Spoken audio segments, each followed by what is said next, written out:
안녕하세요. 이슈타파 추봉기입니다. 오늘은 두 가지 주제로 진행하려고 합니다. 먼저 첫 번째입니다. 미 백악관은 현지 시간 9일 중국 공산당 정권을 견제할 목적으로 미국, 일본, 인도, 호주가 참여하는 협의체인 쿼드가 오늘 12일 화상회의로 개최된다고 공식 확인했습니다. 이번 회담은 쿼드 결성 이후 첫 4개국 정상 간 회담입니다.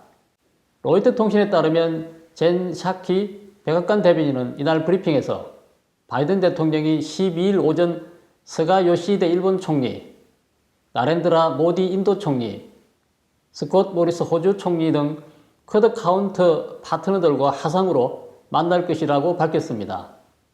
사키 대변인은 바이든 대통령이 이번 쿼드 정상회담을 집권 초반 외국 정상과의 다자회담 중 하나로 개최했다는 점을 상기시키며 인도 태평양 지역에서 동맹국가 파트너를 중요하게 여기고 있음을 보여준다고 설명했습니다.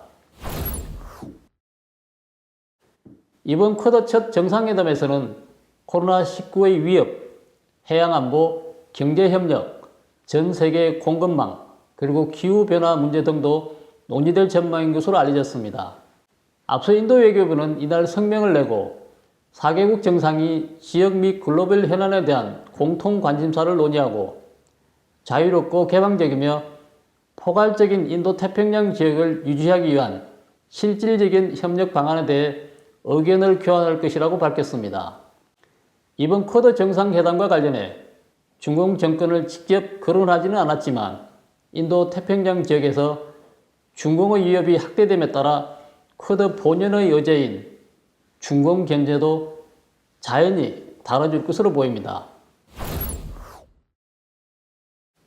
인도는 중국의 백신 외교에 대한 방안도 의제로 제시할 것으로 보이는데요. 중국은 네팔에 백신 50만 회분을 지원하면서 인도와 백신 외교로 경쟁을 하고 있습니다. 인도 역시 이웃 국가들에게 우선적으로 백신 680만 회분을 지원하고 있습니다. 4개국 간 안보 대화의 약칭인 쿼드는 인도, 태평양 지역에 위치한 미국, 일본, 인도, 그리고 호주 4개국이 국가 안보를 위해 결성한 협의체입니다. 특정 국가를 지칭하지는 않았지만 이 지역에서 군사, 외교, 경제적 영향력을 확대하는 중국에 맞서기 위한 성격이 강합니다. 쿼드 4개국은 2019년 뉴욕에서 첫 회담 이후 작년 10월 일본에서 2차 회담을 갖는 등 외무장관 차원의 만남은 가져왔습니다. 쿼드는 이전 행정부의 중공 견제 카드였지만 전 정부의 모든 정책을 폐기하고 있는 바이든 행정부에서도 그대로 유지될 만큼 그 위상과 역할을 인정받고 있는 셈입니다. 한편 이번 회의에서 중국의 세력 확장에 대항해 어떤 공동 대응 방안이 나올지 마련될지 관심이 쏠리고 있는 상황인데 회담 소식이 알려지자마자 중국은 발끈했습니다. 중국 관영 매체 한국시보는 9일 전문가들의 말을 인용해 쿼드가 결국 빈말 클럽으로 전락할 것이라고 비판했다고 합니다. 미국은 4개국 이외에 추가로 몇 개국이 더 참여하는 쿼드 플러스 구상도 지난해 내놓았습니다. 쿼드 플러스는 현재 4개국이 모인 쿼드에 한국, 뉴질랜드, 베트남 등을 포함해서 몸집을 키우자는 제안입니다.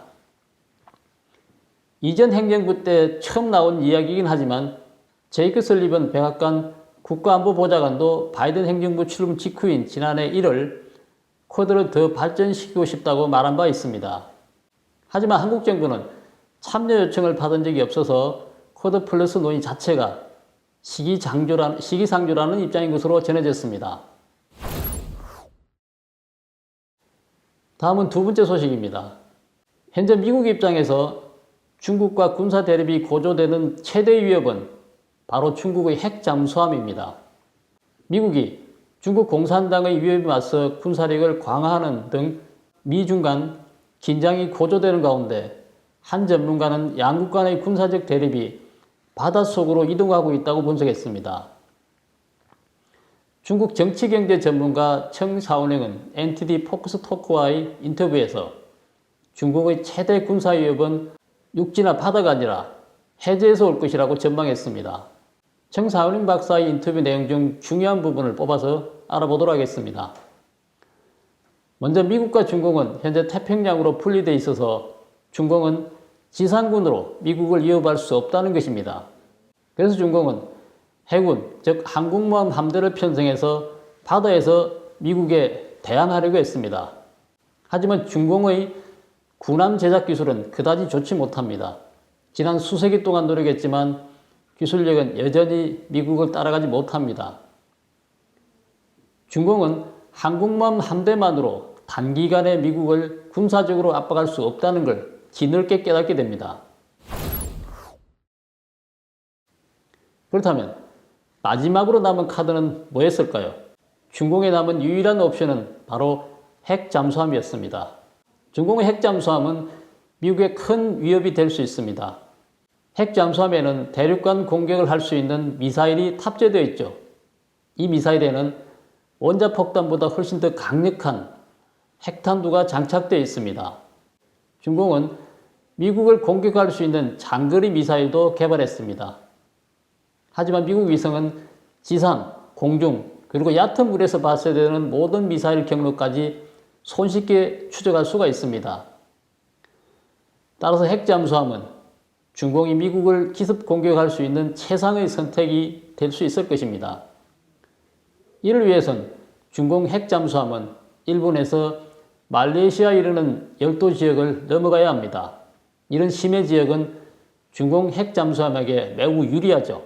바다가 깊고 쉽게 몸을 숨길 수 있어 미군이 발견하기 어렵고 설사 미군이 발견한다 해도 공격하기 또한 쉽지 않기 때문입니다.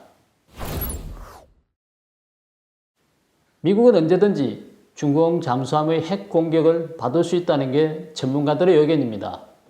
만약 미국이 중공 핵 잠수함 공격을 받게 된다면 피해는 상상할 수 없을 것입니다. 문제는 중공 핵 잠수함이 열도 지역을 빠져나온다는 게 쉽지 않다는 점입니다. 이 지역은 다른 나라들이 통제하고 있기 때문이죠. 최근 들어 중공은 군사활동을 대폭 강화하고 있습니다. 우선 대만 주변에서 군사활동을 늘리고 있습니다. 대만은 해협 근처에 위치하고 있는데 중공의 핵 잠수함은 이 해협을 통해 동쪽으로 쉽게 이동할 수가 있습니다. 미국 정보부의 보고서에 따르면 중공은 미국에 도달할 수 있는 미사일 보유량을 대폭 늘리고 있다고 합니다. 또한 중공은 중국 최남단 샤냐시에 핵 잠수함을 위한 해저기지를 건설했다고 합니다. 하지만 중공의 군사 야망은 얼마 가지 못해 미국의 레이더망에 걸리고 말았습니다. 바이든 대통령은 시진핑 총서기와의 통화에서 펜타곤에 새로운 태스크포스 팀을 구성했다고 밝혔습니다. TF팀의 주요 임무는 중공의 위협에 대응하는 것이었습니다. 팀은 향후 몇 달 동안 국방부 고위층에게 정책 조언을 할 예정이라고 합니다.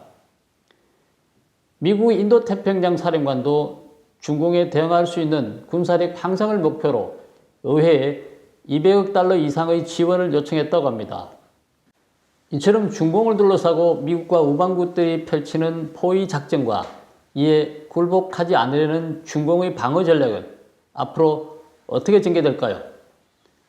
그 틈새에 낀 우리나라지만 우리가 어느 편에 서야 할지 고민해야 할 필요는 없을 것 같습니다. 지난 10일 한미양국은 방위비 협상이 최종 타결됐다고 밝혔습니다. 정답은 바로 여기에 있다고 봅니다. 오늘 방송은 여기까지 하겠습니다. 이 방송이 마음에 드신다면 구독, 댓글, 좋아요를 눌러주시고 지인들과 공유해 주시기 바랍니다. 감사합니다. 안녕하세요. 추봉기 이슈타파가 추천하는 에포크타임스 무료 구독 신청하기 많은 참여 부탁드립니다. 아래 구독하기 꾹 눌러주세요.